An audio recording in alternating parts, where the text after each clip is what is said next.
Karena wanita ini sejatinya Bu, kalau nggak punya tempat curhat, itu biasanya mendap, lama-lama jadi Hanyut.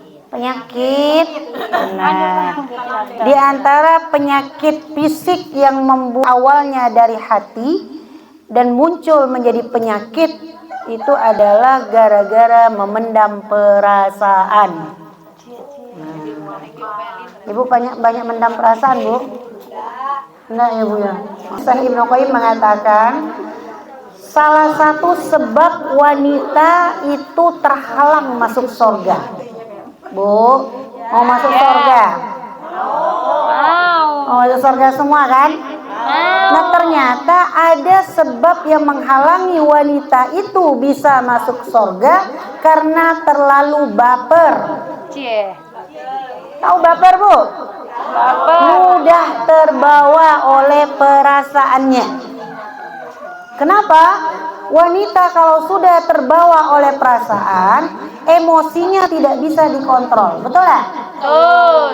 Mudah marah, enak. Betul. Mudah tersinggung. Betul, Bu?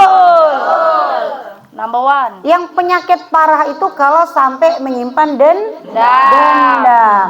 Dan lebih parah lagi, wanita ketika baper dengan masalah hidupnya, dia bisa depresi dan bunuh diri. Nauzubillah min dzalik. Jadi apa kata Ibnu Qayyim? Untuk mengontrol, untuk membuat perasaan wanita itu tidak larut dalam perasaannya, maka harus diimbangi dengan ilmu agama.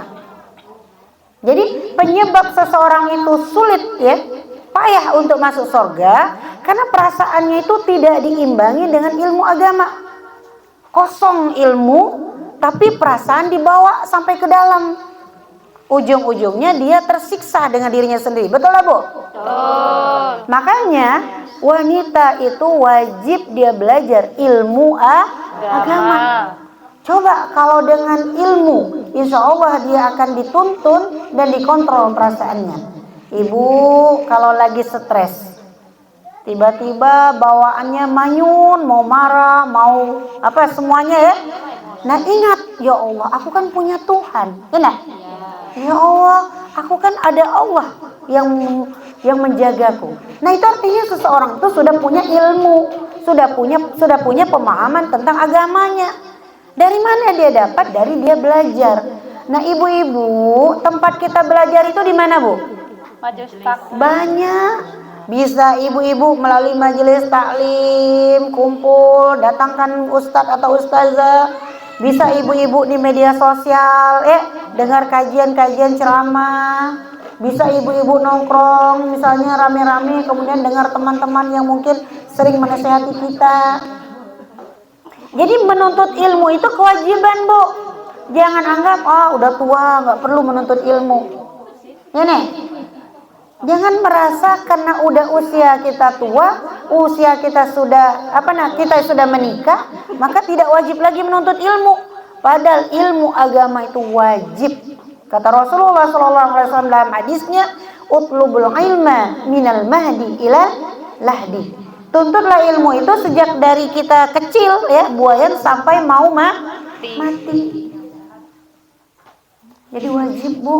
Tidak ada alasan yang bilang, nanti aja, tunggu mau meninggal biar ditalkinkan.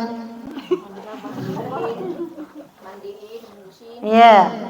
Wanita kenapa hari ini banyak yang depresi? Banyak wanita ketika diuji oleh Allah Subhanahu wa taala tidak siap menerima ujian hidup. Benar enggak, Bu? Coba kita lihat. Allah memberikan ujian kepada kita itu biasanya diuji dengan sesuatu yang sangat kita cintai. Yang sangat kita sayangi. Kenapa itu terjadi?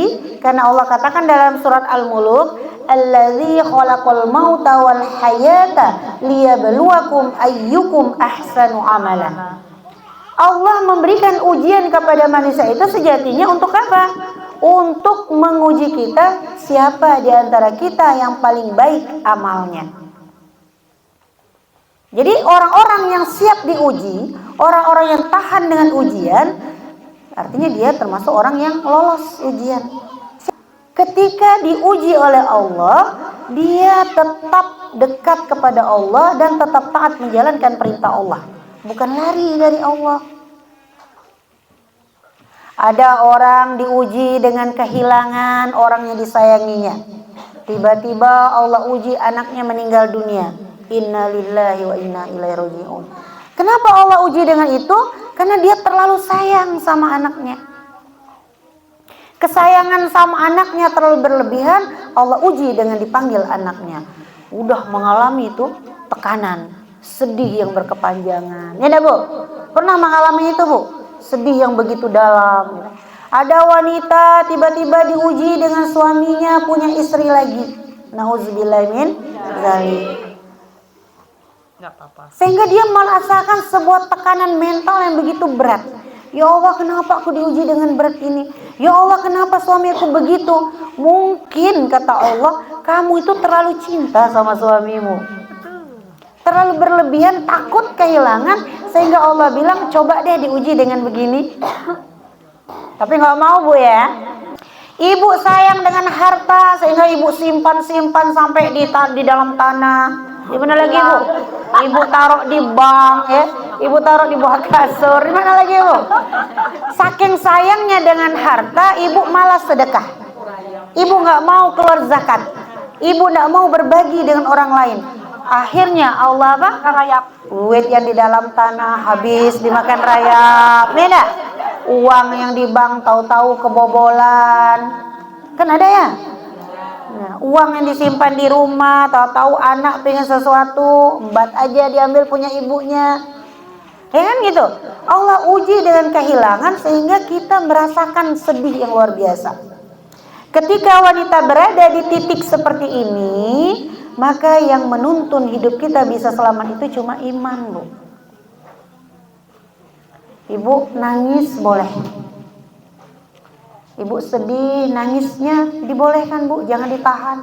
Oh nggak mau nangis, mau ketawa aja. Nanti dibilangin orang tidak waras, lagi sedih ketawa, enak. Ngadu sama Allah. Bangun tahajud, sholat, ibu ngadu sama Allah. Menangis, teteskan air mata. Ya Allah, ujian ini berat ya Allah. Ya Allah, saat ini aku dikasih sakit yang begitu berat, yang aku rasanya nggak sanggup ya Allah. Tapi kenapa engkau timpakan sakit ini? Mungkin Allah uji selama ini kesehatan kita tidak berikan haknya. Ya Allah, kenapa ekonomi kami sulit? Kenapa kami banyak sekali tanggungan? Ya Allah, kenapa engkau beri kami cobaan begitu berat? Bagaimana caranya Bu? Menghadapi setiap persoalan hidup, ujian apapun yang Allah timpakan kepada kita menangis kepada Allah, adukan kepada Allah, bawa sholat. Dan apa Allah katakan? Wasta'inu bis-sabri wa sholat. Mintalah kamu pertolongan kepada Allah itu dengan sabar dan sholat. Merasa tidak dihargai, merasa dicuekin, merasa dikecewakan, merasa apalagi Bu? Terzolimi, tersakiti. Jadi perasaan-perasaan itu Ibu kalau dipelihara akan menjadi semacam penyakit. Betul nggak Bu? Betul. Kenapa? Orang yang selalu merasa terhina, merasa tidak dihargai, merasa paling jelek. Nah gitu tuh. Ini kalau udah ngumpul rame-rame kawan baju baru, merasa iya aku nih nggak punya duit mau beli baju, merasa lagi, ya aduh. Ngumpul-ngumpul kawan bisik-bisik cekik-cekik, ih mentang-mentang aku nih orang miskin, merasa lagi. Ya kan? Kalau penyakit merasa itu dibiarin tumbuh dan bertumbuh dalam jiwa kita, ibu akan terkubur dalam rasa. Sehingga apa Bu? Kecenderungan wanita yang punya sifat merasa, dia akan selalu menyalahkan orang-orang di sekitarnya. Betul Bu? Pribadi yang ingin lari dari kenyataan. Nah hal ini yang harus kita mainkan dalam hidup kita ini, kembalikan jiwa kita, pikiran kita, perasaan kita kepada Allah Subhanahu Wa Taala. Ibu yakinlah bahwasanya hidup kita ini milik Allah. Jadi mau diapain pun sama orang lain, ibu harus percaya aku punya Allah. Ketika kalimat itu sudah ibu mainkan dalam jiwa ibu, ibu tidak lagi merasakan jiwa ibu tersakiti. Ya Allah, kalaulah ini aku dizolimi oleh suamiku, ya Allah, mudah-mudahan ini ujian bagiku untuk membuat aku kuat. Ibu, ya Allah, kalau aku dizolimi oleh pasanganku, dizolimi oleh orang-orang terdekatku, mudah-mudahan membuat aku semakin kuat kepadamu, ya Allah. Tingkatkan kualitas ibadah. Bu, ibadah kita itu yang harus kita tingkatkan. Jangan keluh kesahnya. Ibu ngadu, ya Allah aku udah sabar nian. Kan pada gitu dah. Sabar itu gak ada batasnya. Betul gak Bu? Gak ada batasnya. Orang yang bilang kesabaranku sudah habis, itu orang gak sabar. Betul. Tidak, habis kesabaran aku Ustazah. Sudah masalah ini. Ya kalau begitu berarti tidak sabar. Karena Nabi kita itu orang yang paling banyak ujian, Bu. Siapa Nabi kita yang ditimpa penyakit lama itu, Bu? Nabi Ayub. Masya Allah, tidak ada orang ditimpa penyakit seberat Nabi Ayub. Itu luar biasa, Bu, penyakit yang diberikan oleh Allah. Tapi Nabi Ayub sabar dan ikhlas.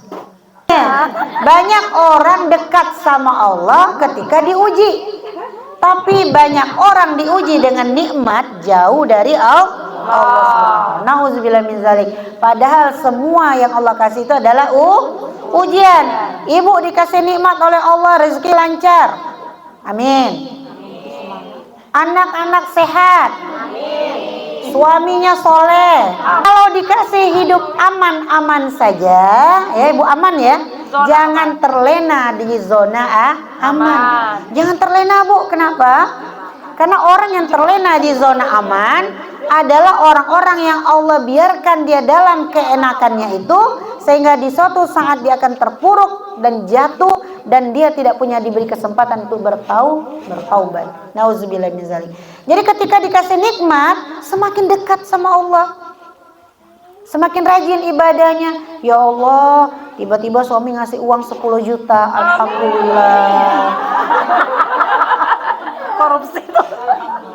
Ibu ambil sajadah, Bu. Ambil mukena. Ibu wudu, sholat.